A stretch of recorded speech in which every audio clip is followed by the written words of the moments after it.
We are proud of the progress that the BARM has taken. It will be self-governing sa ilalim ng sari-saring mga programang pabahay ng pamahalaan. Mahigit 35,000 residential free patent at agricultural patent titles naman ang naibigay sa mga benepisyaryo nito sa buong bansa. Hindi pa dito natatapos. Papalawigin pa natin ang ating programa sa abot-kayang pabahay, lalo na para sa mga mahihirap nating kababayan. Itong nakalipas na taon, inilunsad natin ang pambansang pabahay para sa Filipino Housing Program o 4PH. Nagkaroon na tayo ng groundbreaking sa 25 lugar sa iba't ibang bahagi ng bansa. Nagpirmahan na rin ng kasunduan upang simulan ang mga proyekto sa mahigit 100 lokasyon. Kung susumahin natin ito, mahigit 1 milyong kabahayan ang may alay natin sa ating mga kababayan sa buong bansa.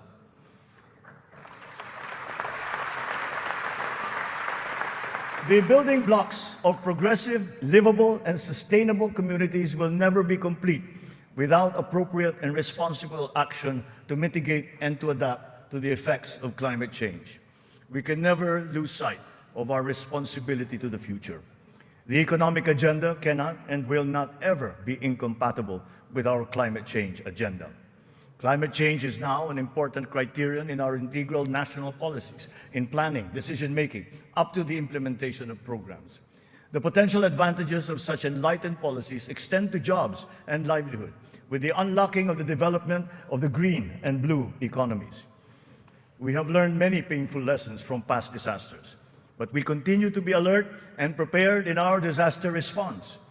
It has in fact been commented that sometimes we are over-prepared for such natural disasters. Well, to continue that, we are reorganizing our response teams to make them more adaptable, agile, and effective in times of calamities and crises, with a clear unity of command. Our evacuation centers are being upgraded to withstand the greater forces of the new normal of extreme weather, as well as other natural and man-made disasters. Furthermore, new evacuation centers are also being built, of which 55 have already been completed. We remain committed to global decarbonization goals and the reduction of our carbon footprint. We preserve and protect the treasure that is our forests.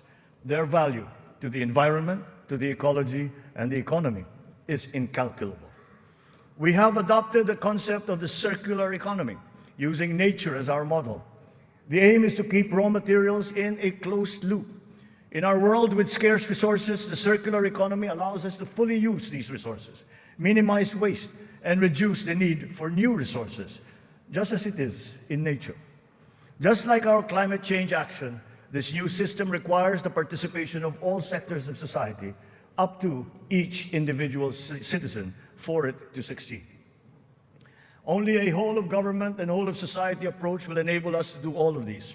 It is necessary to apply all the resources that are at hand if we are to progress as quickly as we need to. Collaboration is the key between and among government offices, and between government and the private sector, between industries and the academe, between government and international partners, and most importantly, collaboration between and among our populace. Kakailanganin natin ng tulong at kakayahan ng buong pamahalaan at ng buong bansa. And so we shall do the same for the next 5 years. We seek not only to become more effective, but more, to become truly transformative.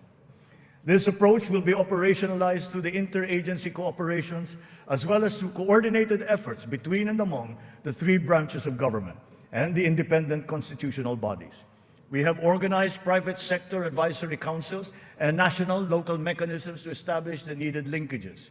Once again, on this same principle, I urge the government to enact a new government procurement law and a new government auditing code.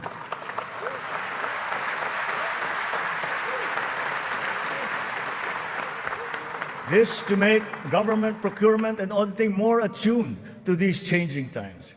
We will give effect to the mandate of the Constitution and the Local Government Code as clarified by the Supreme Court very soon. Almost all the required devolution transition plans of the LGUs are done. To fully prepare them for optimal devolution, the necessary technical and financial assistance is being extended to our local governments. In everything that we do, The enduring Filipino quality of bayanihan will still be our guide. 5 taon mula nung matinding kaguluhan, babangon na ang Marawi City.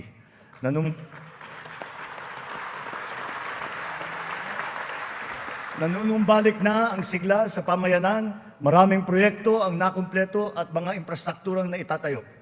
Kasalukuyan na tayo nagpoproseso ng tulong pinansyal para sa mga biktima ng Marawi Siege upang sila ay makapagsimula muli. Naway mamayani ang pag-asa. Naway magpatuloy ang pagkakaisa, pagmamatyag at paghahangad ng kapayapaan at kaunlaran. We are proud of the progress that the BARM has taken. It will be self-governing. It will be self-governing, it will be progressive, and it will be effective. But this was only made possible because of the cooperation of all key groups. We talked to the local governments, the royal families, the MNLF, the MILF, were all consulted and represented in this transition phase. The international community has also supported us in this smooth transition. Former adversaries are now partners in peace. Its functions have been defined, and its basic laws are now being written. Through the BARM, we have strengthened the nation's prospects for finally achieving sustainable progress anchored on a true and lasting peace in southern Philippines. We will continue to support the progress of the BARM, apace with our singular vision for all Filipinos.